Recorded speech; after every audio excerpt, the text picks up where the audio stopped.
أعوذ بالله من الشيطان الرجيم. بسم الله الرحمن الرحيم. فاسجدوا لله واعبدوه. صدق الله العظيم.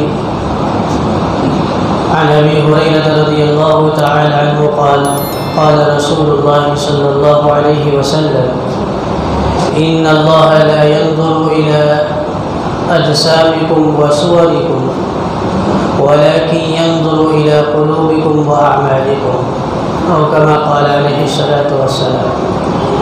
وقال النبي صلى الله عليه وسلم من أعطى لله ومنع لله وأبغض لله وأحب لله فقد استكمل إيمانه، أو كما قال عليه الصلاة والسلام.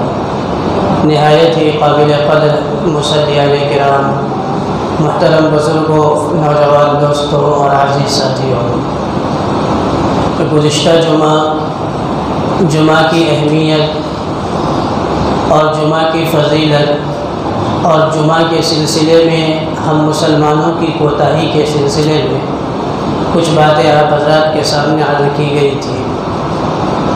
جمعہ میں بات اسی لیے عرض کی جاتی ہے کہ جو ہمارے اندر کمی کوتاہی ہے اس کی اصلاح ہو جائے اور ہم اعمال کو صحیح طریقے پر کرنے والے بن جائیں. اس لیے جب بھی ہم اس طرح کی مجلسوں میں بیٹھا کریں تو سب سے پہلے اپنی نیتوں کو درست کریں. نیتوں کا درست کرنا اور نیت کا ٹھیک کر لینا یہ بہت اہم ہے. میں کیا بات کہہ رہا ہوں، بات کہنے کے پیچھے مقصد کیا ہے، یہ متعین ہونا چاہیے کہ اللہ کی رضا مقصود ہے. اور آپ کیوں سن رہے ہیں، کیوں آ کر کے بیٹھ گئے ہیں؟ آپ کچھ کاروبار بھی کر سکتے تھے، کچھ اور دیگر مصروفیات میں بھی لگ سکتے تھے، لیکن آپ نہ لگ کر کے مسجد میں کیوں آ گئے اور مسجد میں صف بنا کر کے کیوں بیٹھ گئے؟ یہ نیت متعین ہونی چاہیے کہ صرف اللہ کی رضا کے لیے بیٹھے ہیں. تو سننا اور کہنا، بیٹھنا، یہ تمام چیزیں جو ہو اس کے پیش نظر صرف اللہ تبارک و تعالیٰ کی رضا اور اللہ تبارک و تعالیٰ کی خوشنودگی ہو، اس کے علاوہ کوئی اور مقصد نہ ہو. تو آج ہم سب سے پہلے نیت کو درست کر دیں کہ جو باتیں ہم سنیں گے انشاءاللہ کہنے والا بھی اس پر عمل کرے گا اور سننے والے بھی اس پر عمل کریں گے.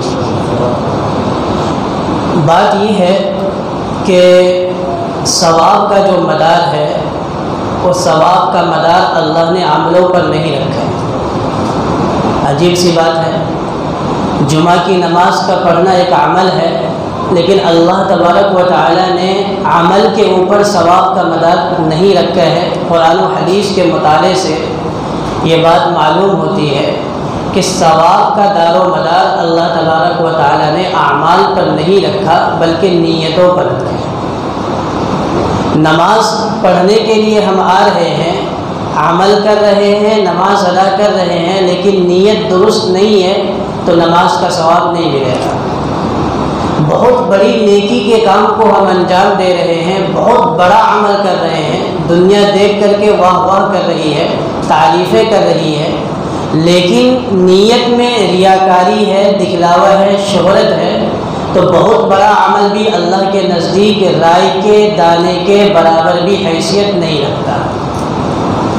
بہت معمولی عمل ہے لیکن اللہ کی رضا کے لیے ہے، تو معمولی عمل بھی اللہ تبارک و تعالیٰ کے یہاں اس قدر قابل قدر ہے، قابل اہمیت ہے کہ اللہ کے نبی صلی اللہ علیہ وسلم نے فرمایا کہ ایک آدمی ایک کھجور کو اللہ کے راستے میں صدقہ کرتا ہے، یعنی خرچ کرتا ہے، لیکن نیت اس کی بہت عمدہ ہوتی ہے. اللہ اس کو اسی طرح پالتے ہیں جس طرح آدمی اپنے بچڑے کو پالتا ہے، گائے کے بچے کو پالتا ہے، بڑا کرتا ہے اور اس سے دودھ حاصل کرتا ہے.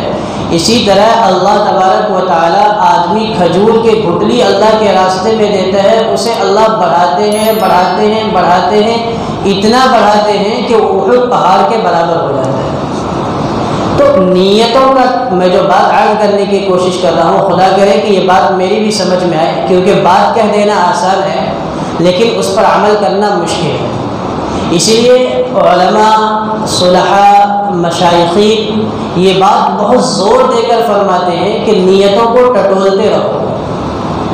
کوئی کام کرنے جا رہے ہو اس سے پہلے بھی نیت کو ٹٹول لو، درمیان میں بھی ٹٹولو، اور کام جب کر چکو اس کے بعد بھی نیت کو ٹٹولو کہ کہیں اللہ کی رضا کے علاوہ کوئی اور چیز تو پیش نظر نہیں ہے. اگر کہیں ایسا محسوس ہو کہ میں کوئی کام کر رہا ہوں اور اللہ کی رضا مقصود نہیں ہے تو سمجھ لو کہ گاڑی پٹری پر سے ہٹ چکی ہے، ثواب کے بجائے گناہ نامہ اعمال میں لکھے جانے لگے ہیں. اور وجہ اس کی یہ ہے کہ عمل جو ہے یہ صرف ڈھانچہ ہے. ہم جو ہمارا جسم ہے، ہم بات کر رہے ہیں، ہم چلتے ہیں، ہم کاروبار کرتے ہیں، تو یہ جسم صرف ڈھانچہ ہے، اصل جو ہے روح ہے اس کے اندر. اگر روح کو نکال لیا جائے تو میں بار بار عرض کرتا ہوں کہ یہ پھر یہ مردہ ہو گیا، میت ہو گیا.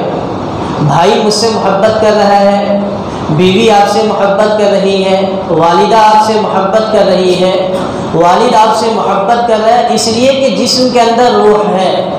اگر روح اللہ تبارک و تعالیٰ نکال لے تو صرف ڈھانچہ رہ جائے گا. ایک دن نہیں گزرنے پائے گا کہ بھائی بھی کہے گا کہ میت سے بدبو آنے لگے گی، جلدی دفن کرو. بیوی بھی کہے گی کہ جلدی اسے لے جاؤ قبرستان میں دفن کر دو ورنہ گھر کے اندر بیماری پھیلنے لگے گی.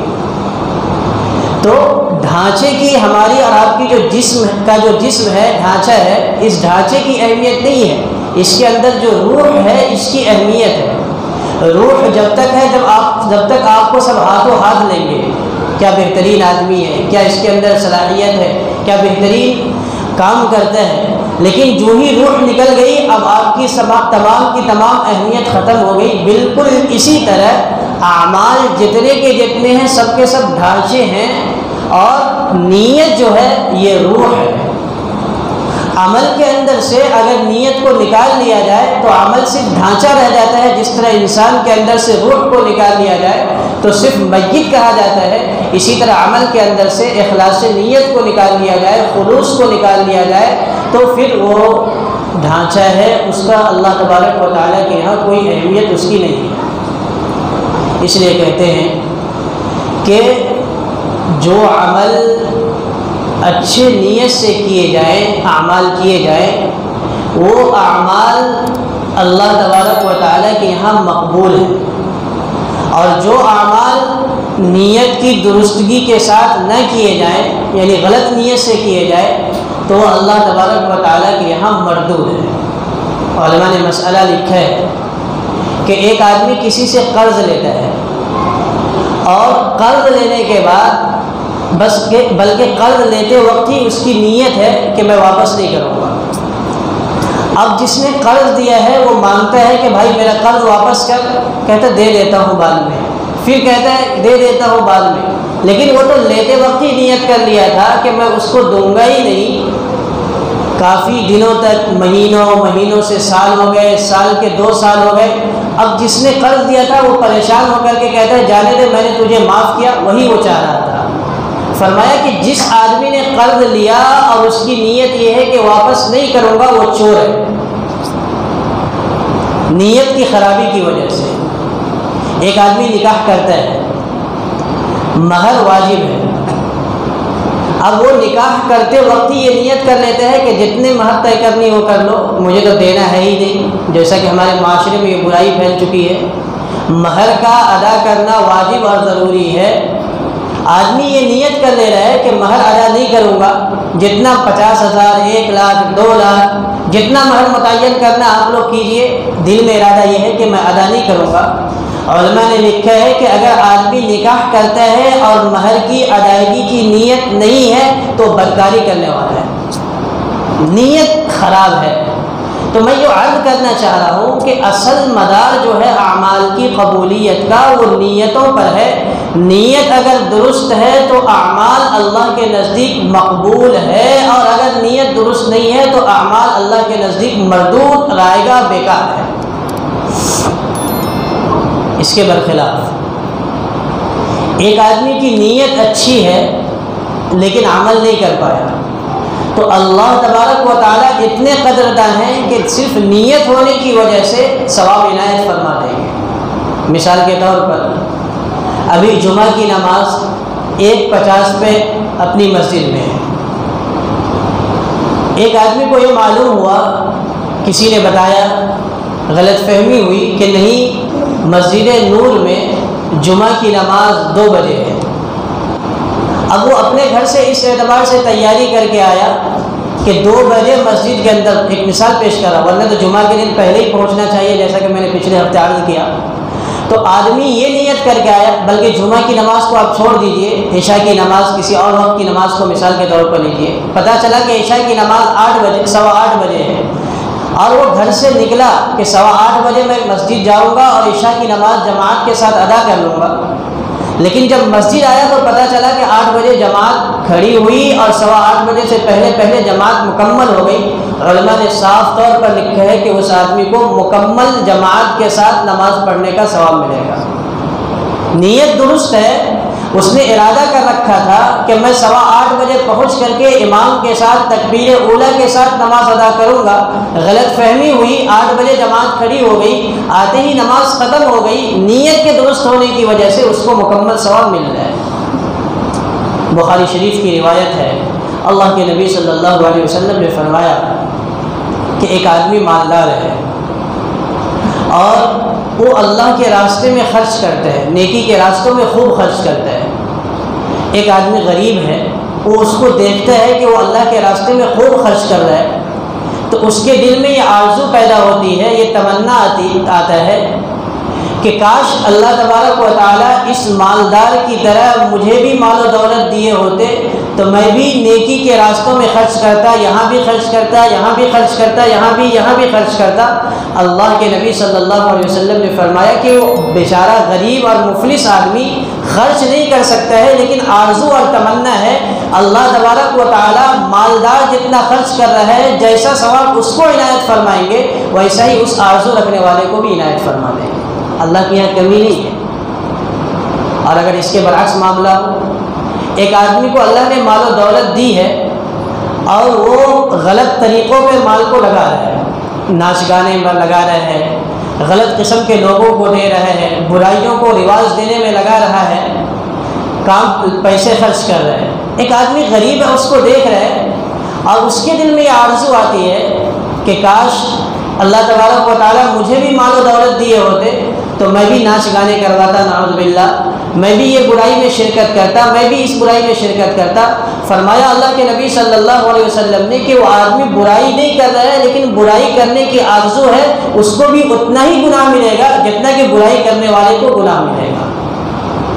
تو معاملہ نیتوں کا ہے، اخلاص جس کو ہم کہتے ہیں کہ ہر کام کو اخلاص کے ساتھ کیا جائے، اخلاص کے ساتھ کیا ہوا عمل اللہ تبارک و تعالیٰ کے یہاں مقبول ہوتا ہے، اور اگر اخلاص نہیں ہو تو اللہ تبارک و تعالیٰ کے یہاں وہ عمل مقبول نہیں ہے۔ میں نے حدیث شریف پڑھی ہے، اللہ کے نبی صلی اللہ علیہ وسلم نے بہت صاف لفظوں میں 4 باتیں بیان فرمایا من اعطى للہ ومنع للہ وابغض للہ واحب للہ وابغض للہ، جس نے اللہ کے لیے دیا، جس نے اللہ کے لیے دینے سے روک دیا، جس نے اللہ کے لیے محبت کی اور جس نے اللہ کے واسطے ہی نفرت کی، فقد استکمل ایمانہ، اس نے اپنے ایمان کو مکمل کر لیا۔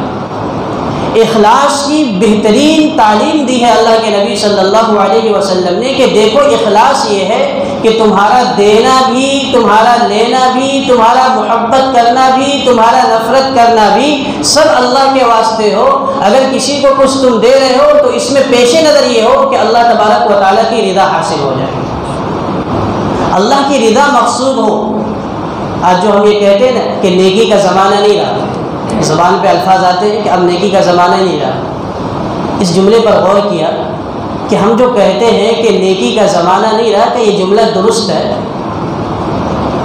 تو معلوم پڑا کہ یہ جملہ درست نہیں ہے۔ نیکی کا زمانہ نہیں رہا کیوں کہہ رہے ہیں؟ اس لیے کہ ایک آدمی نے دوسرے کے ساتھ اچھا معاملہ کیا، دوسرا آدمی بھی اچھائی کا معاملہ کر دیا تو کہتا ہے ہاں کچھ لوگ اچھے لوگ باقی ہے، نیکی کا زمانہ ہے۔ لیکن ایک بھائی نے دوسرے بھائی کے ساتھ اچھا معاملہ کیا، دوسرا بھائی نے برا معاملہ کیا، تو اب یہ کہتا ہے کہ نیکی کا زمانہ نہیں رہا۔ بات بالکل صاف ہے کہ پیش نظر مخلوق کی رضامندی ہے، اللہ کی رضامندی نہیں ہے۔ اگر اللہ کی رضامندی ہوتی تو آدمی بھلائی کر کے بھول جاتا، نیکی کر کے۔ ہمارے بزرگوں نے جو کہا ہے، اب بات آتی بھی رہتی ہے کہ نیکی کر کنویں میں ڈال، یعنی نیکی کر کے بھول جا، نیکی کر کے بھلائی کی توقع مت رکھ۔ اگر کسی کے ساتھ بھلائی کا معاملہ کر رہے ہیں اور معاملہ کرنے کے بعد وہ بھلائی آپ کے ساتھ نہیں کر رہا ہے، بھلائی کا معاملہ نہیں کر رہا ہے، تو آپ یہ سمجھ کر کے کہ میرے ساتھ بھلائی کا معاملہ نہیں کر رہا ہے، میں تو نیکی کر کے ضائع کر دیا۔ آپ نے ضائع نہیں کیا، آپ نے اس نیکی کو اللہ کے یہاں جمع کروا دیا۔ آج زمانہ پلٹا ہے۔ اگر یہ خیال آ جائے کہ نیکی میں صرف اللہ کے لیے کر رہا ہوں، ایک بھائی کی مدد میں اللہ کے لیے کر رہا ہوں، ایک مسلمان کی مدد میں اللہ کے لیے کر رہا ہوں، تو ایک مسلمان کی مدد کرنا، ایک بھائی کی مدد کرنا اللہ کی رضا کے لیے ہے، تو اللہ تبارک و تعالیٰ ہی مجھے عطا فرمائیں گے۔ اور اللہ ضرور دیتے ہیں اس انسان کو جو نیکی صرف اللہ کے لیے کرتا ہے، بھلائی صرف اللہ کے لیے کرتا ہے، دنیا میں بھی دیتے ہیں اور آخرت میں بھی دیں گے، اور اس طریقے سے دیتے ہیں اور ایسا دیتے ہیں کہ وہ دنگ رہ جاتا ہے۔ اس لیے یہ کہنا کہ نیکی کا زمانہ نہیں رہ گیا، یہ بات درست نہیں ہے، بلکہ یہ کہنا کہ جب تک سانس باقی ہے اس وقت تک نیکی کا زمانہ باقی ہے۔ ہم ہر وقت نیکی کر سکتے ہیں کیونکہ پیش نظر اللہ کی رضا ہے۔ تو بہرحال اللہ کے نبی صلی اللہ علیہ وسلم نے فرمایا، من اعطا للہ، جو کوئی اللہ کے واسطے دے، اللہ کے واسطے دینا،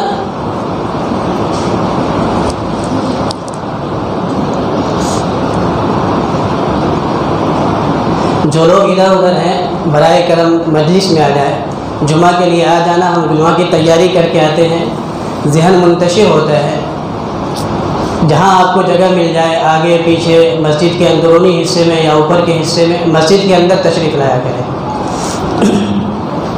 بہرحال اللہ کے نبی صلی اللہ علیہ وسلم نے فرمایا، من منع للہ، من اعطا للہ، جو کوئی اللہ کے واسطے دے۔ اللہ کے واسطے دینا یہ ہے کہ آدمی صدقہ و خیرات کرے، اور اس میں یہ بھی داخل ہے کہ آدمی اپنے آپ پر خرچ کرے، اپنے گھر والوں پر خرچ کرے۔ بعض دفعہ بات دل میں آتی ہے کہ گھر والوں پر خرچ کرنا یہ کون سی نیکی ہے؟ فرمایا یہ بھی نیکی ہے، اللہ اس پر بھی انعام عطا فرمائیں گے، نیت درست ہو بس۔ حضرت ابو درداء رضی اللہ تعالیٰ عنہ اور حضرت سلمان فارسی رضی اللہ تعالیٰ عنہ دو صحابی ہیں، مشہور صحابی ہیں۔ سلمان فارسی رضی اللہ تعالیٰ عنہ کو حضور اکرم صلی اللہ علیہ وسلم نے حضرت ابو درداء رضی اللہ تعالیٰ عنہ کا بھائی بنایا تھا، عقد مواقات قائم کی تھی۔ آپ سنتے رہتے ہیں کہ مکہ سے جو لوگ ہجرت کر کے صحابہ آئے تھے مدینہ، تو مدینہ کے ایک صحابی کو مدینہ کے ایک صحابی کے ساتھ آپ صلی اللہ علیہ وسلم نے اس کی مواقات کرا دی تھی، بھائی بنا دیا تھا۔ تو ان کی بھائی چارگی ایسی تھی جو حقیقی بھائیوں کی بھی نہیں ہوتی۔ تو حضرت سلمان فارسی رضی اللہ تعالیٰ عنہ کو بھائی بنا دیا تھا اللہ کے رسول صلی اللہ علیہ وسلم نے حضرت ابو الدرداء رضی اللہ تعالیٰ عنہ کا۔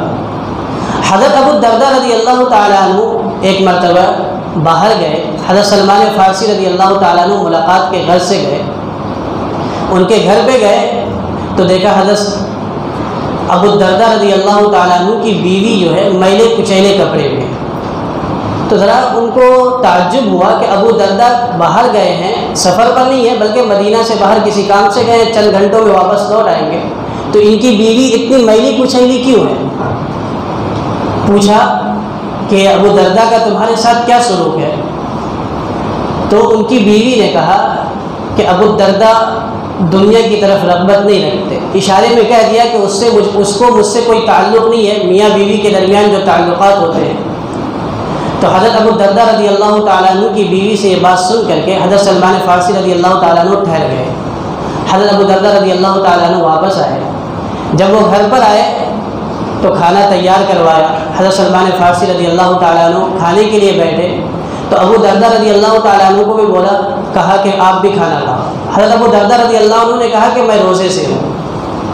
حضرت سلمان فارسی نے کہا کہ نہیں تم میرے ساتھ کھاؤ۔ یہاں ایک مسئلہ سمجھیں کہ اگر آدمی نفل روزہ رکھا ہے اور نفل روزہ رکھنے والا آدمی میزبان ہے، اور اس کا مہمان کہہ رہا ہے کہ نہیں آپ کو میرے ساتھ کھانا ہی ہے، کھانا پڑے گا تب میں کھاؤں گا، تو میزبان کے لیے یہ حکم ہے کہ وہ نفل روزہ توڑ دے، آئندہ روزہ رکھ لے اور مہمان کے ساتھ کھانا کھا لے۔ اسی طرح مہمان کے لیے بھی حکم ہے کہ اگر کسی کے یہاں مہمان گئے، ہم نفلی روزہ رکھے ہوئے ہیں، اب ہم جب کسی کے گھر پہنچتے ہیں تو ہمارے لیے انتظام کرتے ہیں کھانے پینے کا، انہوں نے انتظام کیا، اور جب وہ کھانا لگوانے لگے تو آپ کہنے لگے کہ نہیں میں تو نفل روزہ رکھا ہوں، وہ کہتے ہیں کہ میں اتنی پریشانی سے کھانا بنوایا اور اتنا اہتمام کروایا، آپ کھانا نہیں کھائیں گے، تو ایسے موقع پر اس کی دلجوئی کے لیے نفل روزے کو توڑ دینا اور بعد میں روزے کی قضا کر لینا ضروری ہے، کر لینا بہتر ہے۔ تو حضرت سلمان فارسی رضی اللہ تعالیٰ عنہ سے کہا کہ آپ ابو دردہ رضی اللہ تعالیٰ عنہ سے کہا کہ آپ روزہ توڑ دیں، انہوں نے روزہ توڑ دیا، رات ہوئی، بستر لگا، حضرت سلمان فارسی رضی اللہ تعالیٰ عنہ نفل کی نیت باندھنے لگے، انہوں نے ہاتھ پکڑا، کہا بستر پہ سلا دیا۔ کچھ رات کا حصہ گزرنے کے بعد دوبارہ حضرت ابو دردہ رضی اللہ تعالیٰ عنہ سونے کی اٹھ کر کے نماز پڑھنے کی کوشش کرنے لگے، حضرت سلمان فارسی رضی اللہ عنہ نے ان کو پھر دوبارہ پکڑ کر کے سلا دیا۔ جب رات کے تہائی حصہ گزر جانے کے بعد حضرت سلمان فارسی رضی اللہ تعالیٰ عنہ بیدار ہوئے تو حضرت ابو دردہ رضی اللہ عنہ کو اٹھایا اور فرمایا کہ اب اللہ کی عبادت کرو، اور ان کو صبح ہونے کے بعد ایک نصیحت کی جس کی طرف متوجہ کرنا ہے۔ فرمایا حضرت ابو دردہ رضی اللہ تعالیٰ عنہ سے، ان لربک علیک حقا، تمہارے اوپر تمہارے رب کا بھی حق ہے، وان لنفسک علیک حقا، تمہارے اوپر تمہاری جان اور جسم کا بھی حق ہے، وَإِنَّ لِأَهْلِكَ عَلَيْكَ حَقًّا، اور تمہارے اوپر تمہاری بیوی بچوں کا بھی حق ہے، فَأْتِ كُلِّ ذِي حَقٍّ حَقًّا، ہر حقدار کو اس کا حق دو۔ یہ نصیحت کی حضرت ابو دردہ رضی اللہ تعالیٰ عنہ کو حضرت سلمان فارسی رضی اللہ تعالیٰ عنہ نے، اور حضور صلی اللہ علیہ وسلم نے اس کی تصدیق کی۔ بتلانا یہ ہے کہ صرف نفل نماز پڑھنا، انہوں نے اپنے بھائی کو رات میں نفل نماز پڑھنے سے روک دیا اور آخر پہر میں اٹھایا کہ دیکھو جسم کا بھی حق ہوتا ہے، جسم کو بھی آرام دو، بیوی بچوں کا بھی حق ہوتا ہے، اس کو بھی آرام دو۔ تو کیا آرام کرنا، بیوی بچوں کے ساتھ رہنا، بیوی بچوں کے لیے کمانا یہ نیکی کے کام نہیں ہے؟ یقیناً جس طرح نفل نماز پڑھنا نیکی ہے، اگر نیت کی درستگی کے ساتھ آدمی اپنی بیوی بچوں کے لیے کماتا ہے تو یہ بھی نیکی ہے۔ آدمی اپنے بدن کو آرام دینے کے لیے کہ جسم تر و تازہ ہو جائے گا، دوبارہ کمانے کے لیے تیار ہو جاؤں گا، اللہ کی عبادت کے لیے تیار ہو جاؤں گا، تو یہ سونا بھی اللہ تبارک و تعالیٰ کے یہاں عبادت ہے۔ تو عرض یہ کر رہا ہوں کہ نیتوں کی اصلاح کے ساتھ ہم اپنی زندگی کو گزاریں۔ نیت اگر درست ہوں گے تو اللہ تبارک و تعالیٰ دلوں کو جوڑتے ہیں۔ اخلاص کے ساتھ اگر عمل کیا جائے اور آدمی مخلص بن کے کام کرے تو اللہ تبارک و تعالیٰ دلوں کو جوڑ دیتے ہیں۔ آج جو دلوں کے اندر پھٹن ہے، ایک دوسرے سے دوریاں ہیں، نیک کام کرنے والے، ایک دین کا کام کرنے والے کے دلوں میں پھٹن ہے اور ایک دوسرے سے رنجش ہے، عداوت ہے، نفرت ہے، اس میں ایک بہت بنیادی وجہ یہ ہے کہ عمل اخلاص کے ساتھ نہیں کیا جا رہا، نفسانی خواہشوں کی بنیاد پر کی جائے، میں بڑا ہوں، میں مالدار ہوں، میں عالم ہوں، اور میں یہ ہوں اور میں فلاں ہوں، یہ جو دل کے اندر باتیں آتی ہے تو عمل میں اخلاص نہ ہونے کی وجہ سے دلوں کے اندر پھٹن پیدا ہو ہے۔ نمونہ ہمارے لیے ہے اکابرین کے واقعات کہ کس طرح وہ لوگ اپنی زندگیوں کو گزارا کیا کرتے ہیں۔ صحابہ کرام رضوان اللہ علیہم اجمعین کی ایسی تربیت کی تھی نبی کریم صلی اللہ علیہ وسلم نے کہ وہ اپنی نیتوں کو ہمیشہ ٹٹولا کرتے تھے، دیکھا کرتے تھے کہ کہیں ایسا نہ ہو کہ عمل اللہ کے علاوہ کے لیے ہو جائے۔ سعد بن ابی وقاص رضی اللہ تعالیٰ عنہ بڑے صحابی ہیں، مدائن کو انہوں نے فتح کیا، وہاں کے جو مال غنیمت تھے ایمان والوں نے اس کو جمع کیا، اعلان کیا گیا کہ جتنے مال غنیمت ہے سب سعد بن ابی وقاص رضی اللہ تعالیٰ عنہ کے پاس لا کر کے جمع کیا جائے، وہ مجاہدین کے درمیان تقسیم کریں گے۔ تمام کی تمام چیزیں جو تصور میں تھی وہ لائی گئی، لیکن مدائن کے بادشاہ کا تاج جو تھا وہ نہیں لایا گیا، اور بادشاہ کا تاج نہایت قیمتی تھا۔ تو سعد بن ابی وقاص رضی اللہ تعالیٰ عنہ نے دوبارہ اعلان کروایا کہ مال غنیمت میں سے جو چیز بھی کسی مجاہد کے پاس ہو وہ لا کر کے جمع کر دے، ابھی تک اگر کسی نے جمع نہیں کیا ہے۔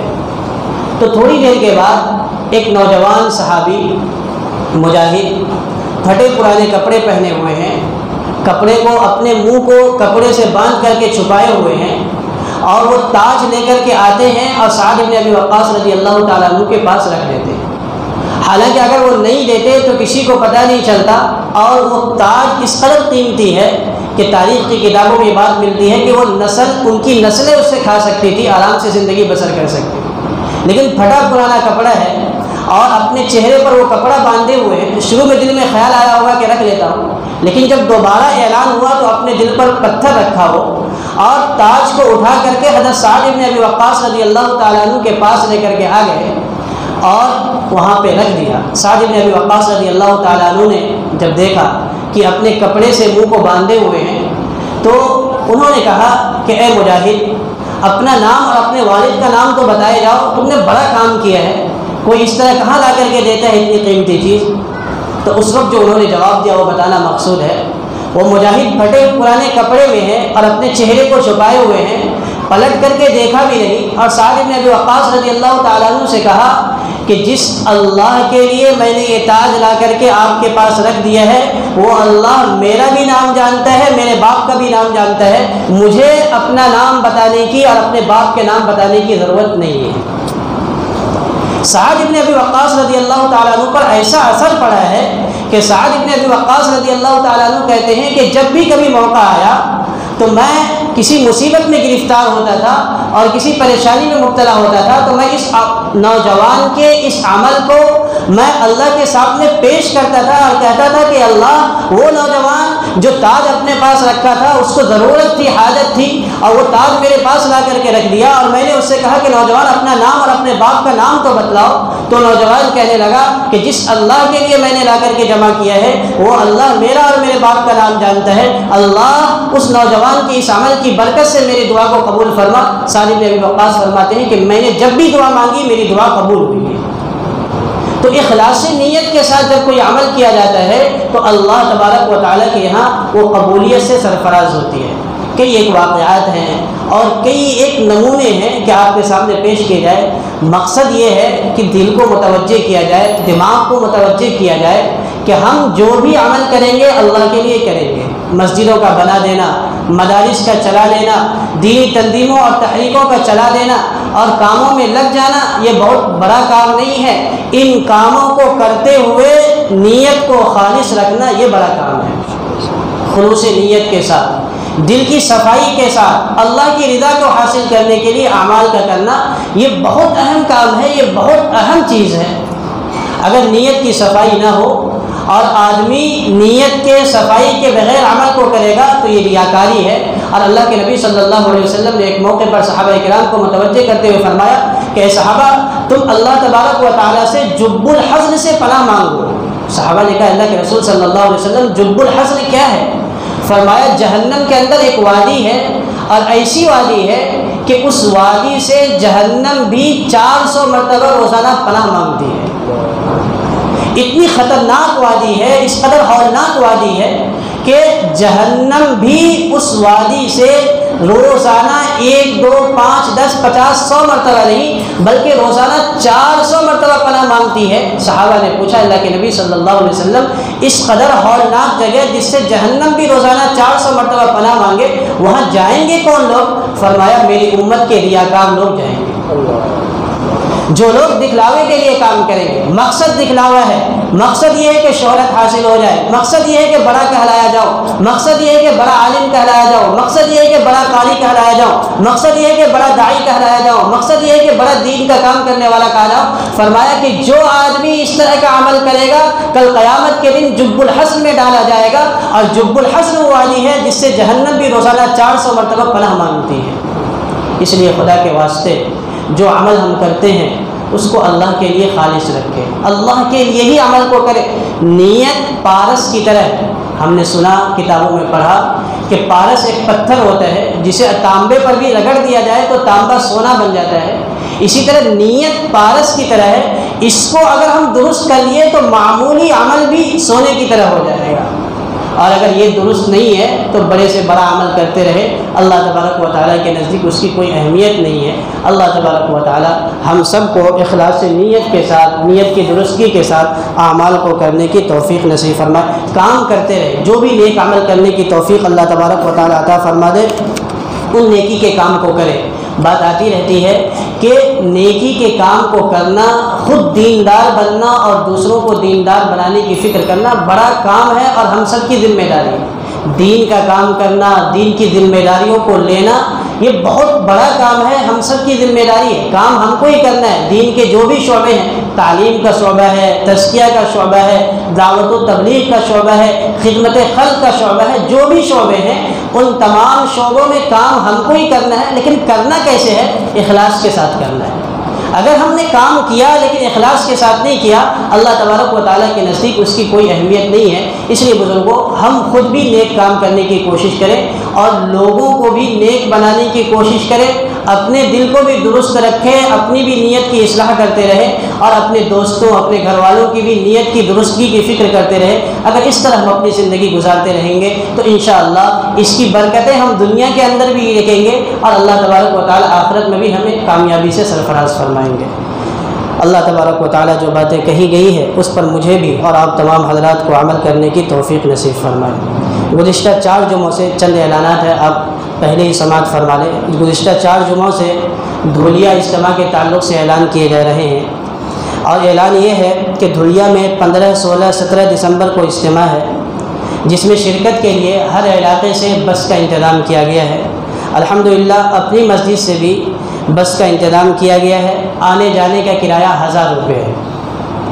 اس اجتماع میں پورے صوبہ مہاراشٹر سے علماء کرام بھی تشریف لائیں گے، بلکہ دعوت و تبلیغ کے اکابرین اور علماء و مشائخین کی بڑی تعداد ہے جو شریک ہوں گی اور شرکت کرے گی۔ اس لیے بہت ہی مؤدبانہ درخواست ہے کہ ہم سب تمام لوگ وہاں پر پہنچنے کی کوشش کریں۔ 14 تاریخ کو یعنی دسمبر کو، آج 8 تاریخ ہے، آنے والے جمعرات کو بعد نماز عشاء یہاں سے روانگی ہوگی، اور 17 دسمبر بروز اتوار بعد نماز ظہر واپسی ہوگی۔ ایک بس کا اپنی مسجد سے انتظام کیا گیا ہے، 49 سیٹوں کی بس ہے۔ 30 لوگوں نے اپنی وصولی جمع کر دی ہے، یعنی 1000 روپے جمع کر دیے ہیں۔ 19 لوگوں کی گنجائش باقی ہے۔ اس لیے آپ تمامی حضرات سے نہایت ہی مؤدبانہ درخواست ہے کہ دعا کے بعد احباب ناموں کا اندراج کرنے کے لیے موجود رہیں گے۔ آپ تمامی حضرات جو شرکت کرنا چاہتے ہیں اپنا نام لکھوا دیں اور وصولی جمع کر دیں۔ نیز جو حضرات اپنی مصروفیات کی وجہ سے شرکت نہ کر سکے وہ اجتماع کی کامیابی کے لیے دعا فرمائیں کہ اللہ تبارک و تعالیٰ اجتماع کے ذریعے سے ہدایت کی ہوا کو عام فرمائے۔ سنت ادا کریں۔